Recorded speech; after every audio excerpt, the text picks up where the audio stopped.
Ketika Indonesia menyatakan kemerdekaannya, tentunya Belanda tidak dapat menerima pernyataan tersebut dengan baik, melihat semangat warga Indonesia yang semakin berkobar.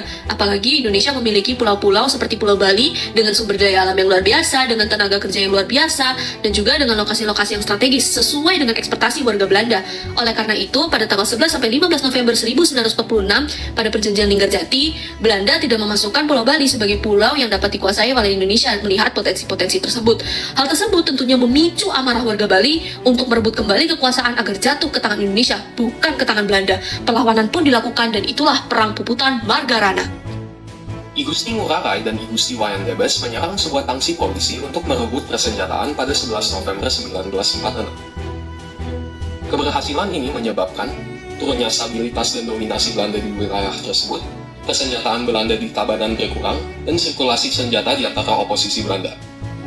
Kejadian ini terjadi beberapa bulan setelah perjanjian Linggarjati, sehingga stabilitas dan dukungan yang rendah dapat berdampak sangat buruk bagi Belanda.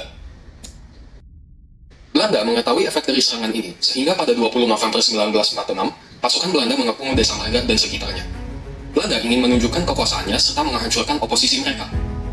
Adu tembak pertama terjadi pada pukul 8 pagi di Pura Dalam Sidang Rapuh. Pasukan I Gusti Ngurah Rai, Jungwanara, berhasil memberhentikan serangan tersebut, sehingga pasukan Belanda mundur. Jungwanara mengambil kesempatan tersebut untuk keluar dari pengepungan Belanda. Belanda mengirim pesawat untuk mengikuti mereka. I Gusti Ngurah Rai dan prajurit-prajuritnya menyerukan pukutan yang merupakan sebuah konsep perang sampai mati. Dari kurang dari 100 orang, 86 prajurit Jungwanara dan I Gusti Ngurah Rai gugur dalam pertempuran berikutnya. Sementara pihak Belanda menderita 400 korban jiwa. Dalam upaya mempertahankan kemerdekaan, terdapat beberapa tokoh dari pihak Bali dan juga ada dari pihak Belanda. Dari pihak Bali terdapat 5 tokoh, yaitu I Gusti Ngurah Rai yang berperan sebagai pemegang posisi komando tertinggi yang berperan dalam merencanakan dan mengatur serangan musuh.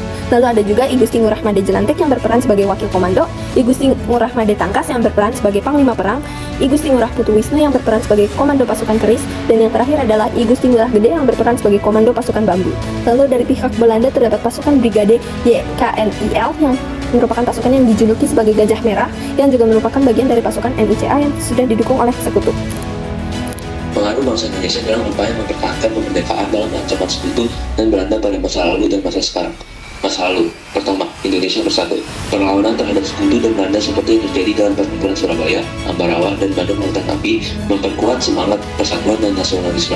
Rakyat dari berbagai suku, agama, dan wilayah bersatu untuk melawan penjajah. Yang kedua, pembangunan kelembagaan negara. Tantangan mempertahankan kemerdekaan mendorong pembentukan institusi negara yang lebih kokoh, termasuk TNI sebagai alat pertahanan negara. Masa kini, pertama, mengingat persatuan untuk keberagaman. Perjuangan masa lalu menghasilkan pentingnya persatuan di tengah keberagaman. Ini menjadi dasar bagi upaya untuk menjaga harmoni sosial dan mencegah perpecahan di era modern. Kedua, nilai-nilai bangsa menjadi lebih kuat. Semangat juang dan patriotisme pahlawan Indonesia menjadi inspirasi dalam menghadapi tantangan global Indonesia sekarang. Nilai-nilai perjuangan ini diterapkan dalam pendidikan, contoh seperti melalui pelajaran sejarah. Konflik lahan ratusan hektar di Jimbaran, Desa Adat adukan ke DPRD Bali. Latar belakang terjadi konflik ini adalah sengketa lahan adat seluas 200 hektar di Desa Adat Jimbaran, Bali, yang melibatkan masyarakat adat dan pihak korporasi, serta telah berlangsung lama tanpa penyelesaian yang jelas.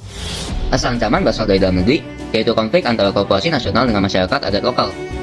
Penyebab konflik ini antara lain, pengalihan HGB dari PT CTS ke PT Jimbaran Hijau tanpa persetujuan masyarakat adat, pembebasan lahan yang tidak manusiawi dan tidak transparan, serta minimnya perlindungan hukum atas hak tanah adat.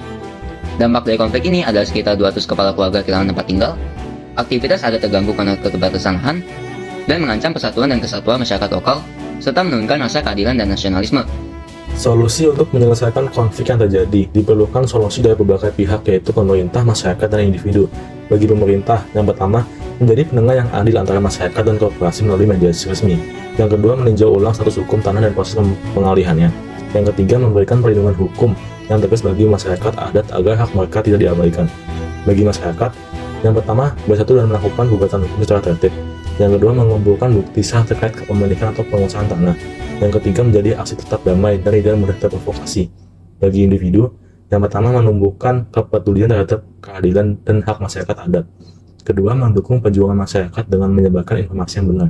Ketiga, mendorong pemerintah agar lebih berpihak pada rakyat dan tidak memihak korporasi.